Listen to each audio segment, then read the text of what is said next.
नमस्ते सबैलाई। हामी चाहिँ अहिले यो रत्नेचौर एकदमै रमाइलो ठाउँमा छौँ। दाजु हुनुहुन्छ यहाँ है, एकदमै रमाइलो छ। ल माउन्टेन हिमा धौलागिरी हेर्न सक्नुहुन्छ साथीहरूले।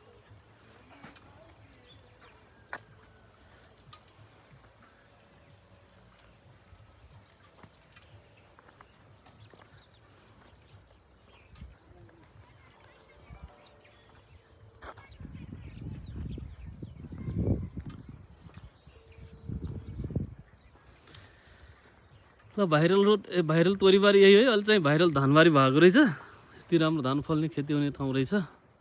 एकदमै भएर नि फोटोमा चाहिँ देखाएको थियो। यहाँ आउने चाहिँ पहिलोचोटि हाकिले जुट्यो।